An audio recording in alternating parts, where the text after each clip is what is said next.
back, everyone. We're going to talk about hypothesis testing for a while.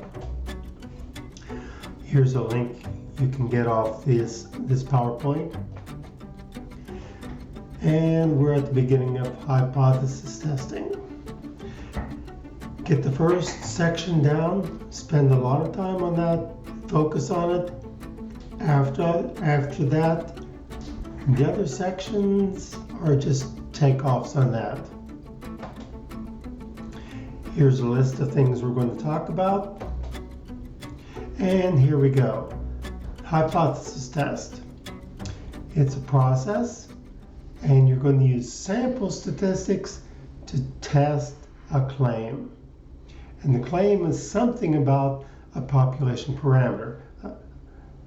The mean is bigger than this, the mean is smaller than this, the mean is equal to this, or it might be about the population proportion, or standard deviation, or variance even. Here's a simple example. Now look for the claim first. It says it has a mean gas mileage. Must be talking about mu then. And it says has a mean gas mileage of 50 miles per gallon. So that's not greater than, it's not less than. So that's what it's saying. Now, how would you show that it's false? Well, there's a couple of ways. You could say, what if it's too little or too much? Not exactly 50. Either way would negate this statement. And we're going to make a statement about a population parameter. We're going to state a pair of hypotheses. The statement is going to give you one message or one statement, and you're going to also write down what the opposite is or the complement. So one's going to represent the claim, one the complement. The complement will be the exact opposite, and there will be nothing that exists outside those two possibilities. If one's false, the other's true, and vice versa. One we'll call the null hypothesis, and the other the alternate hypothesis. Null, alternative. Either one might represent the original claim. You're going to have to sort it out, but it won't be hard. The null hypothesis is easy to pick out. It's the one that has equals somewhere in it. Notice each one of these three has equals somewhere in it. That makes this statement, whatever it is, the null hypothesis. And the opposite, because we write down the claim and the opposite, the one that doesn't have an equals will be the alternative hypothesis. The null will be represented by H sub 0. H for hypothesis, 0 for null. For the alternative hypothesis, H for hypothesis, A for alternative. And we'll call the first one H sub 0 or H naught, and the second one H sub A. So what you want to do is write the null and alternative hypotheses, translate it from verbal to a mathematical statement. Very important. Then, once you've got that mathematical statement, write the complement. What is the opposite?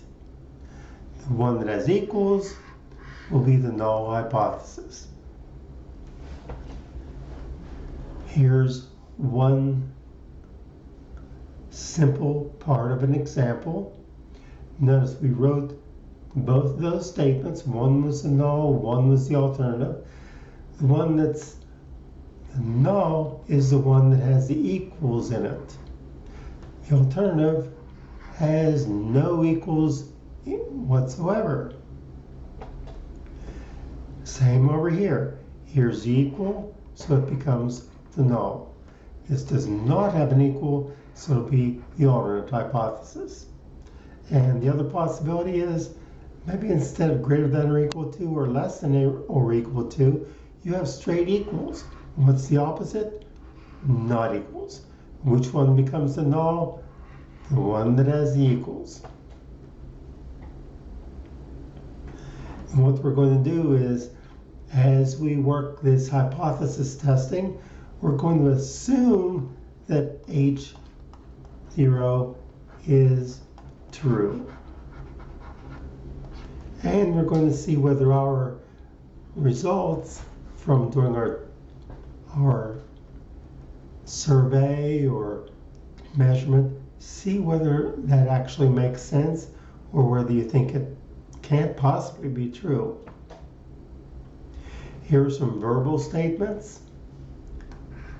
If needed, make a list of these. In fact, print this out and look at it a couple of times a day. These statements can be translated to those mathematical statements. These to those, and so on. Write the mathematical sentence. So you're going from verbal to mathematical, and then you're going to pick out which one's the null and which one is the alternative. While you're doing that, or after you do it, identify which one was the claim. Go back to the wording of the question and see what they were saying. When you do that, when you've got the null and alternative hypotheses sorted out, write down which one was the claim. Sort of like this. That way later when you interpret your results, you know which one to look at to interpret. You always interpret your results in terms of the claim. It always goes back to the original. Now this one says, there's a school publicizing the proportion of its students who are involved in at least one extracurricular activity is 61%. Okay, so it says proportion, we're talking about P. What does it say about the proportion? Is 61%. Is means equals, and 61% we'll write as 0.61 without the percent. So this has equal, so it becomes the null hypothesis. And what's the opposite? The opposite is not equal. Notice that if you take this as a pair, there is no possibility other than those two. And if one is true, the other is false, and vice versa. Notice also that after this one was shown or noticed to be the equality condition, it becomes the null. And since it was the claim, we write it. That way it's easy to find. We know which one was the claim and which one is not. Next, this time, if you read through that, don't forget you can hit pause, try it yourself. If you make a mistake, that's going to just help you learn. It's talking about the mean time, so we're going to go with mu this time. It's the representation for the population mean, and it says it's less than 15. So there's our claim, and I'm going to include the units, that way I won't mix it up with something else. Now I've got 1, I need the opposite. What is the opposite? This is less than or equal to, so this is less than, the opposite is greater than, and since the top one didn't have equals, this one does. Notice that these two statements include every possibility for the mean time for an oil change. Second, notice this one was the claim. Keep that in mind. Now we need to write it down. Don't say, oh, I've got that in my head. No. Now which one becomes the null hypothesis? The one with the equals. Right there. So we're going to pull it over here. The mean is greater than or equal to 15 minutes. And the remaining one is the alternative hypothesis, less than 15 minutes. And you'll be ready to roll. Remember, you write down the claim, you write down its complement or opposite. Both of those together should include every possibility, leaving nothing out. And we'll try a third one before we go on. So write the claim as a mathematical sentence. Well, it's talking about the mean life of the furnaces. So we're going to talk about mu. And what does it say about the mean life? It's more than, so that'd be greater than, more than what? 18 years. So there's our start. What's the opposite of that? We're talking about mean. What's the opposite of greater than? Less than or equal to the 18 years.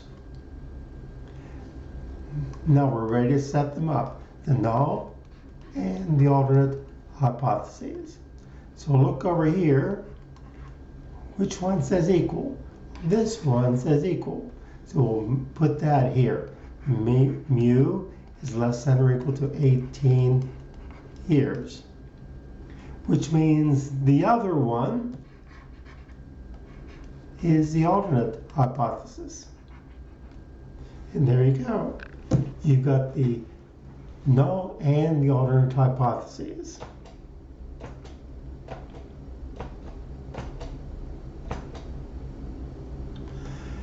And as a visual, you can take a look at these figures. First of all, notice that we've got everything covered. Equality is covered, less than is covered, greater than is covered. There's nothing else, and everything is included somewhere in this. Notice this one, the null hypothesis includes the equal part, and the alternate includes everything else. In this one, the alternate refers to everything less than that 15, and the null in this case is from 15 on up. And there's the third option, which is sort of the opposite of number 2. Everything is included. Well, now we're going to talk about the types of errors we could encounter while hypothesis testing. The important thing to remember here is always assume that the equality condition is true. That's the starting point. Not the ending point, the starting point. So you're going to do one of two things. Very important. Write these down.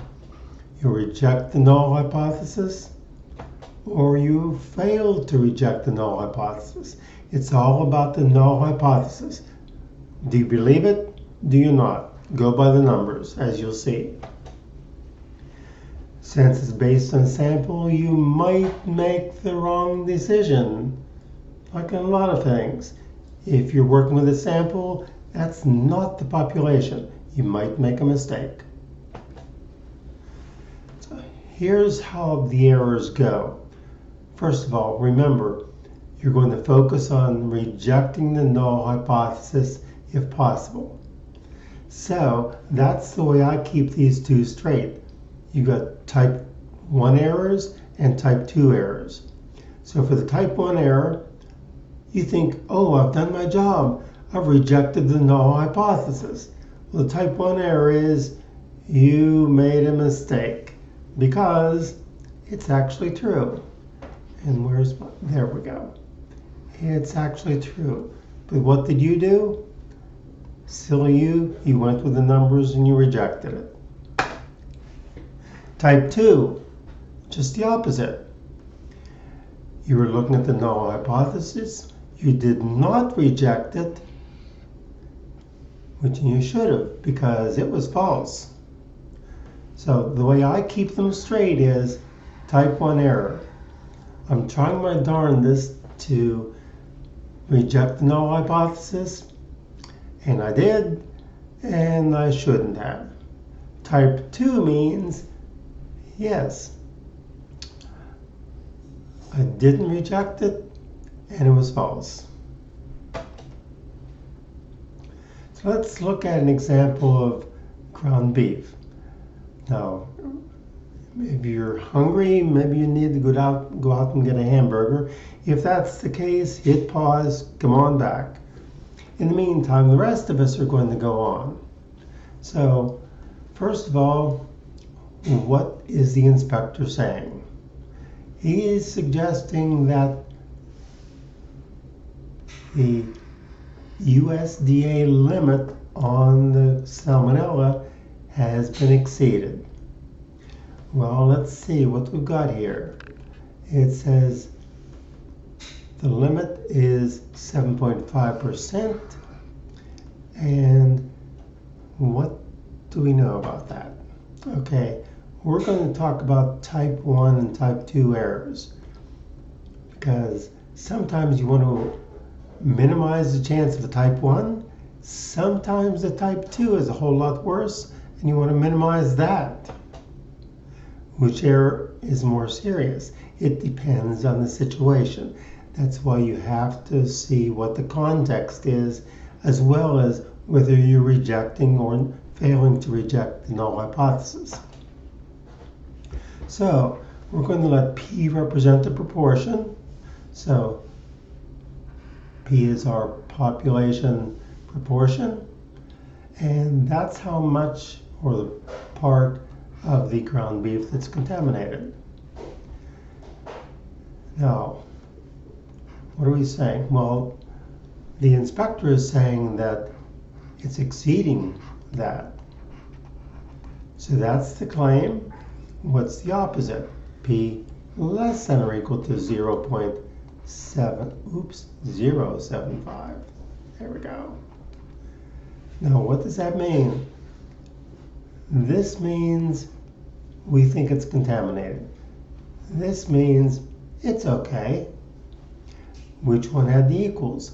This one right here. So it becomes the null hypothesis. And then the other one, by default, is the alternative hypothesis. Check back. Which one did you start with? Which one was actually the claim? And we'll make a note of that for ourselves when we list the null and alternate hypotheses. Notice that this says H sub 1. Some books do that. Maybe some people do that. I'm not a certified PhD in statistics, so I can't tell you. Maybe I'll ask some of my friends and see what they say. But in all cases, we'll have H naught, and we're going to stick with H sub A as the alternate hypothesis. But remember, the other is possible to see if you're reading some book. So this is a picture of what we're talking about. This is the good beef. Oops.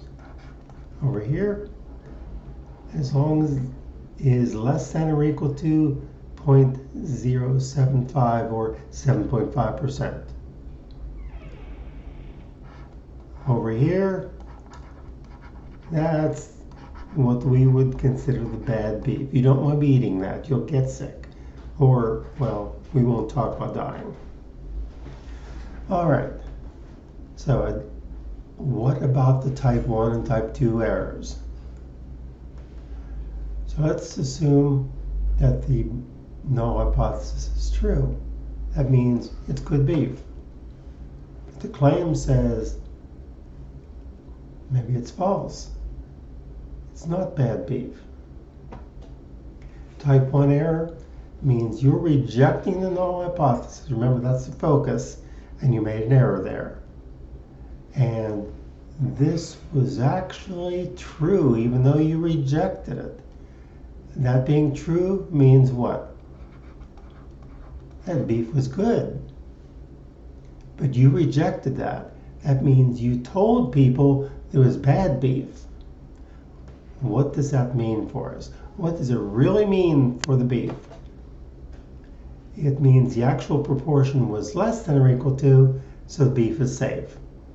But you didn't come up with that. You made a mistake. You made a type 1 error. Now, what is the result? You had good beef and you reported it was bad beef. Two things that we're thinking about.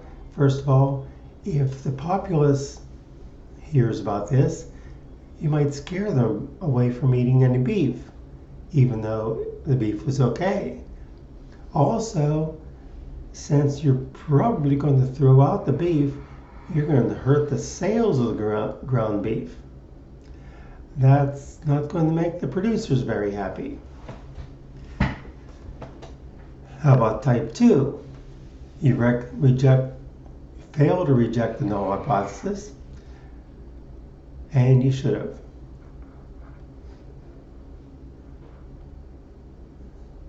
So this is false, and you didn't reject it. So the actual proportion is greater than this, but you don't reject it. So what is the conclusion?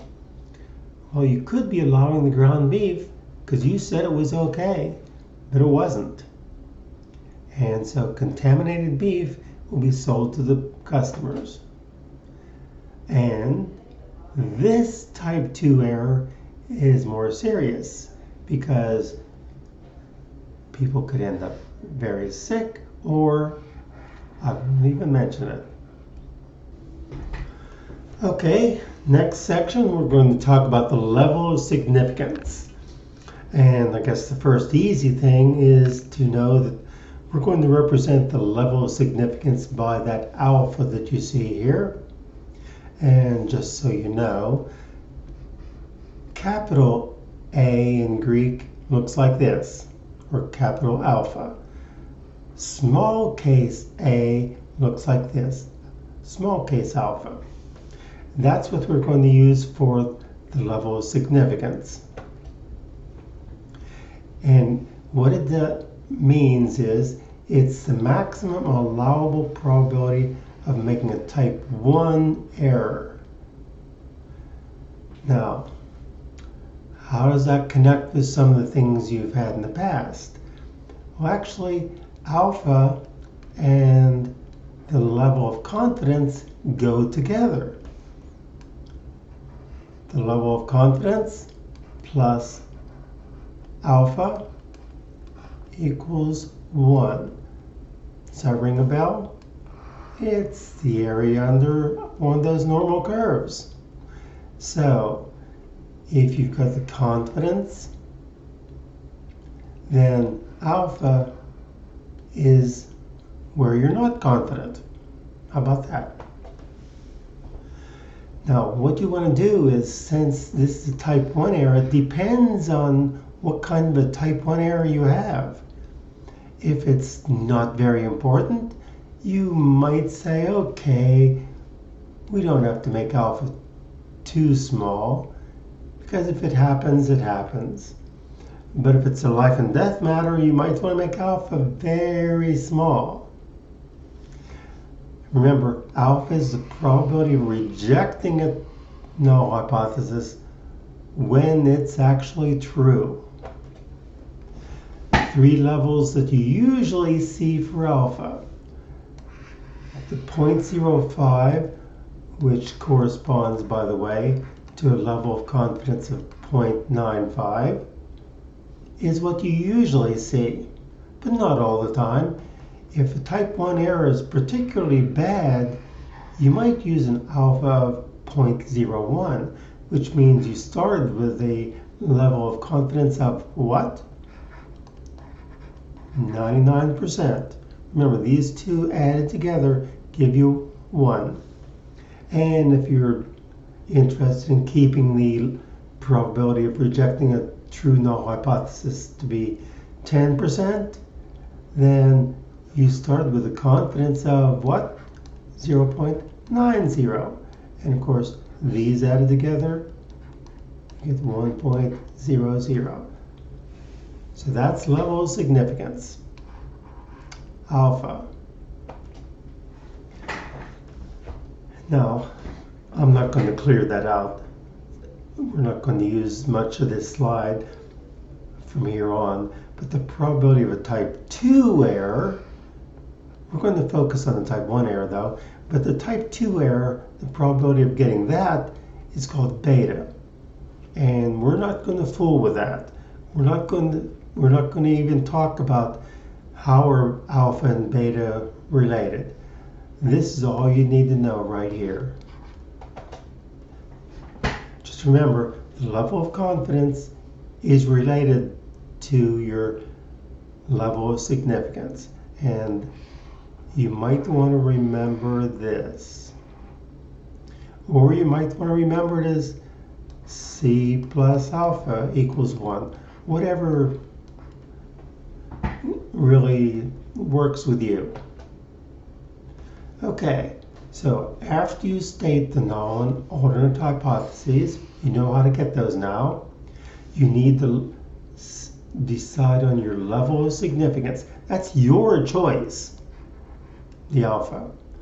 Just as the level of confidence is your choice. Once you choose one or the other, you are locked in on the other one, of course. You need a random sample, as you always want. You take that from the population, so you're taking a sample, and what you do with that is from that random sample, if, for example, you're talking about the mean, then your sample statistic will be X bar. If you're talking about the population, then your sample will be P hat, and so on.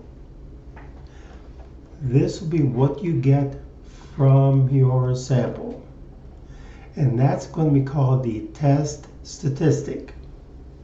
And your test statistic, we've already worked with this a little bit, but not as a test statistic exactly as it relates to hypothesis testing. But we're going to have nice designations or showing you how you actually calculate that.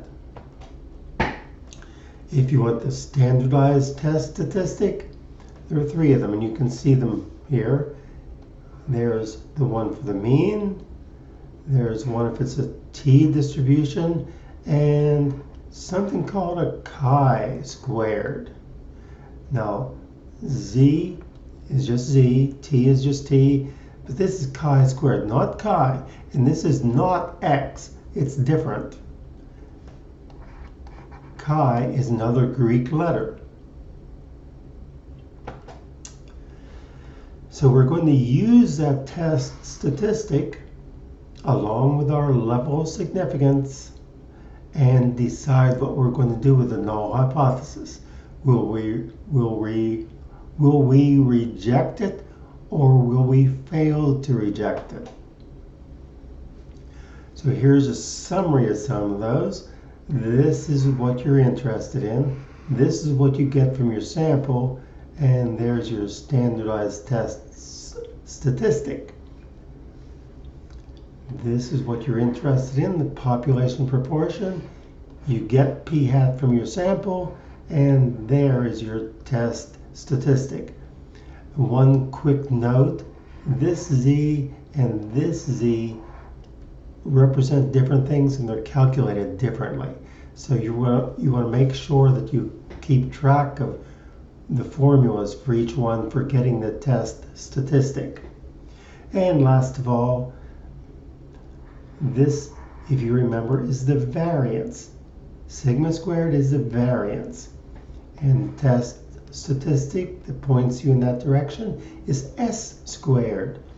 And the standardized test certificate is chi squared.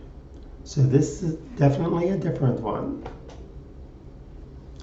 Now, we're going to talk about p-values for a little bit. P-values are one way of deciding whether you're going to reject the null hypothesis or not. If the p-value is a certain size, you'll reject it. If your p size is low enough, you're going to reject it. If it's too big, then you're not going to reject it. You'll fail to reject it. So this p-value represents a probability. So if you guess that this p does not stand for proportion, it's a capital P, it represents probability. And that's the chance that if the null hypothesis is true, because that's your starting point, it's true. And you want to see if it can be proven false. So what's the probability of, if that's true, of getting a sample statistic that's much, much different from what the null hypothesis says? We'll have that coming up. With a couple examples, you should see what this amounts to.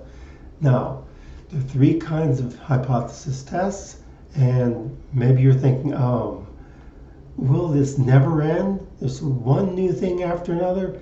Well, here, I've got two things good for you. First of all, the three types are easy to remember and easy to figure out. You've got a left-tailed test. Now, what am I talking about? Tailed? Come on. Tails?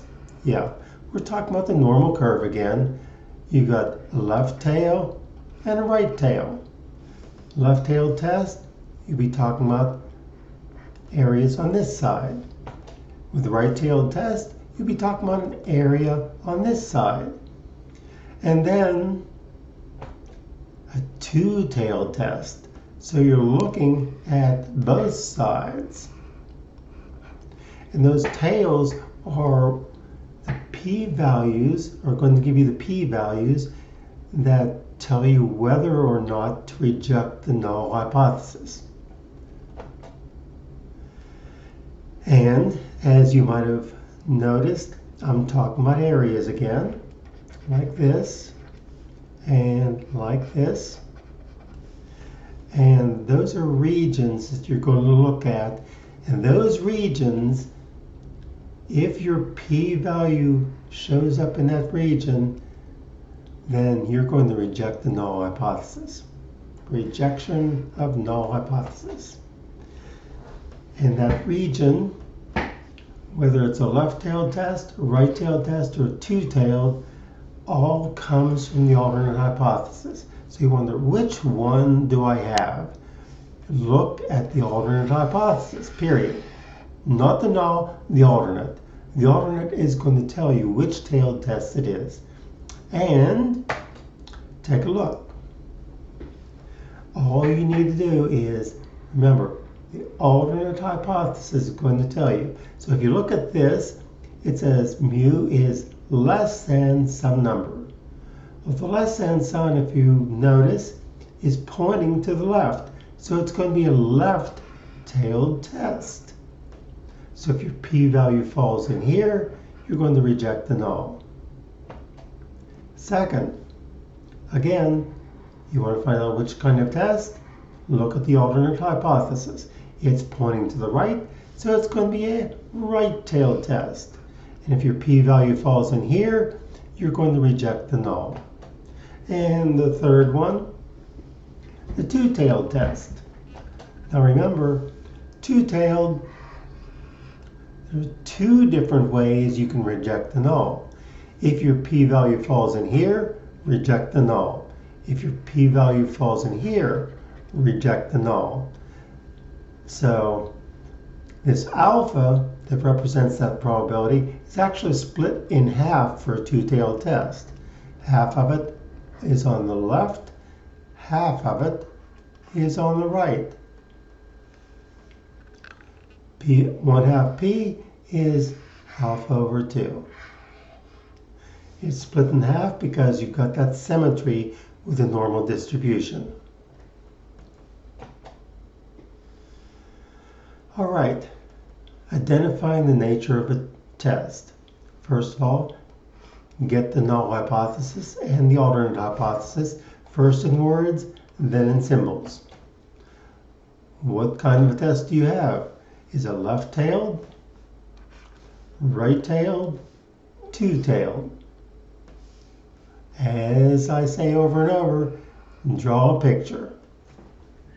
Use the alternate hypothesis to find what you would color in. If it says something like mu is less than 16, that means you're talking about the left-tailed test, and so on. Draw the picture, go to the alternate hypothesis, shade in the area that's going to be the rejection region, and you can tell what kind of test it is. Sketch that normal sampling distribution, shade the area, and that's going to get you in the right direction. That's the area for the p-value. So let's take a look at this. We're going to look at this one where we had the school that publicized about the extracurricular activities. And it says at least one activity, but that proportion we're talking about is 0.61 according to the school. What's the opposite? Not equal to 0.61. Which one was the claim? Well, this is the one the school said, so this is the claim. What kind of a test it is? Well, if you look at the alternate hypothesis, it doesn't point left, it doesn't point right. That means it's a two-tailed test. So you're going to reject the null if you end up with a value over here or a value over here. So there's the proportion. And this also happens to be the claim for this one. And you want to note that. And there's the alternate hypothesis with its wording. Notice the alternate hypothesis has not equal, so it's two-tailed. It's not pointing in either direction, which in a way means it's pointed in both directions. Go back to the car dealership. It's talking about the mean. So mean. Now it says less than 15. That means that it's be less than 15 minutes. And the opposite will have an equals in it, so it'll be greater than or equal to 15 minutes.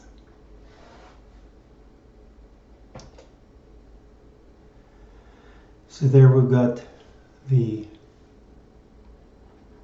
null hypothesis and the alternate hypothesis. This tells us where that test is. It's pointing to the left, so it's a left-tailed test. For the third one, we're talking about the mean again, and this time it's more than 18. So more than 18 means you're going, well, I guess I shouldn't do this. There's your alternate hypothesis, which comes from the claim. You want to note that on your paper. The one with the equal becomes a null, of course. And there are the words, and there are the symbols. Since the alternate hypothesis is pointing you to the right, it's a right-tailed test. Now, what do we do with that p-value that we get? This is exactly what we do, and all you need to do is remember this part, and you'll be set. If the p-value is less than the level of significance, p-value is less than the level of significance, you're going to reject the null, period. If it isn't, then you'll fail to reject. Okay, let's go back to our first example, and we're talking about the extracurricular activities again.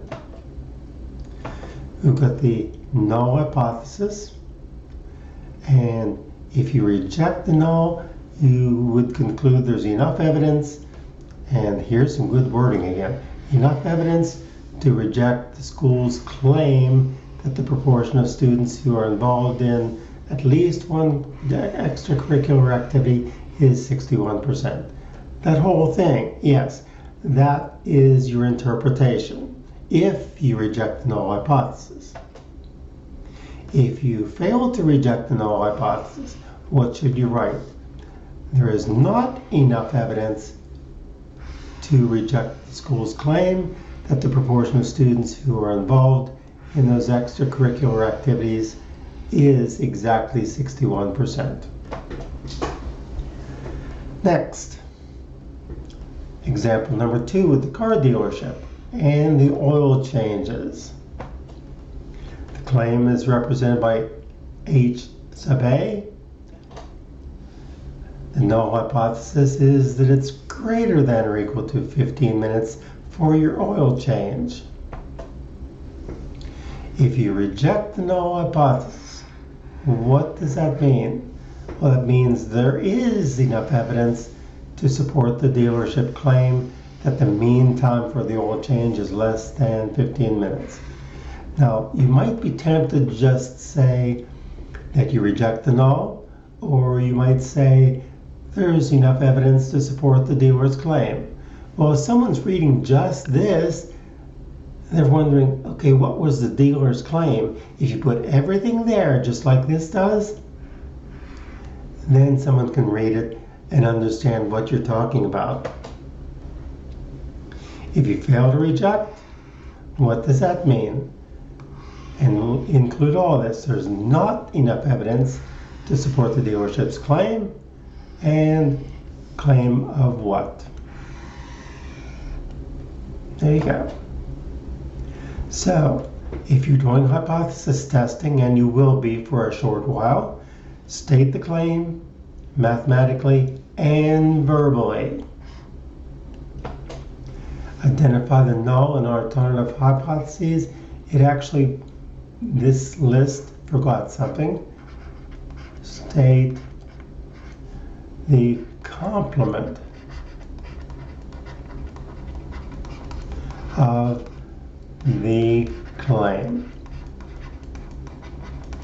Remember, the one that has the equals in it will become the null hypothesis. The one that doesn't have the equal, of course, has to be the alternate hypothesis. And you'll label them, and you'll be ready to decide on your level of significance, how important it is to avoid a type 1 error.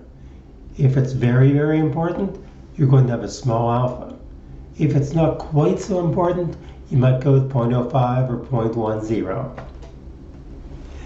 Some pictures determine the distribution, normal in our case, and draw its graph.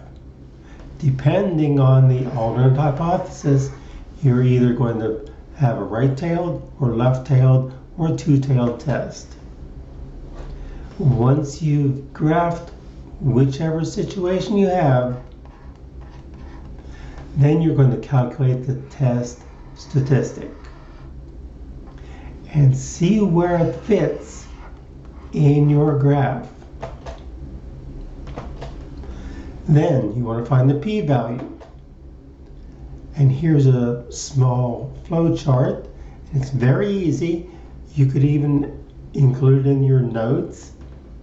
And it's a reminder, when you get that p-value, if p is less than alpha, then you're going to reject the null. All other cases, you fail to reject the null. And when you write your interpretation, make sure your interpretation is in terms of the claim that you originally had in your statement.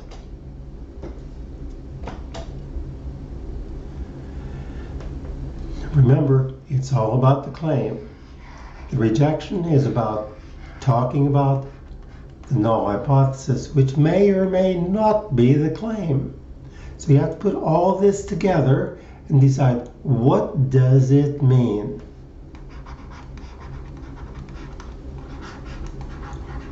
What does my decision mean? That's the whole goal of hypothesis testing. And as this indicates, you cannot use it to support your claim. Ignore this. We're just going to go past these. If you focus on what I've just told you through this lesson, you're going to be fine. You can ignore that too, and you can ignore that. But you do have to give it considerable thought. Did you reject the null hypothesis? What does that mean for the claim? If you failed to reject the null hypothesis, what does that mean for your claim, or the claim? All right, one more to go. We've got another example, which is a little bit different from the others. I'm sure you're tired of those three examples over and over, but come on.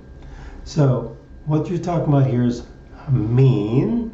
So you're going to be talking about mu, and the claim is less than 96. So less than 96 hours. Now, next thing, you're going to write down the opposite. Mu is greater than or equal to 96 hours. Next, what is the null and the alternate hypothesis in this situation? Which one has equals? This one right here. So you put that with the null hypothesis. The mean is greater than or equal to 96 hours. And by default, the mean is less than 96 hours. With that said, how would you write those hypotheses? And which one is the claim? Well, this is the one we wrote down first, right? You can double check back here, less than 96. So over here, you want to make a note. This is the claim. So when you decide what you're going to do with the null hypothesis, take that result and put it together with the claim to make your interpretation. Think about the context of the claim. In this case, we're talking about recovery times for patients. You're going to collect data from a sample of patients, and you're going to decide whether you really believe that the recovery time is less than 96 hours. Very important, especially if you're the one having the surgery. How long do you expect the recovery time to be? There you have the null and the alternate, and label the claim. Number 2, how would you write the null and alternate hypotheses when you're an opposing team? Don't worry about that. What you need to do is interpret the decision if you reject the null or you don't reject the null. And with that said, you need some practice. I've given you a lot in one piece, and you need to put those down on paper, organize it, so that when you get to one of the exercises or questions, you can go through your notes and say, okay, this is what I need to do, and this is the order in which I'll do it. and this is how I'm going to interpret it on the basis of what the claim is and what the context is. Well, you might have to go over this whole thing several times. Don't worry about that. I expect that. I have to do it too. If I haven't seen statistics for a couple of years, I have to go through the same thing you do. Hopefully not taking as much time, but it still takes me time to get in the groove again. It'll take you time to get in the groove the first time, but it's worth it. Well, keep smiling, folks. I'll see you next time.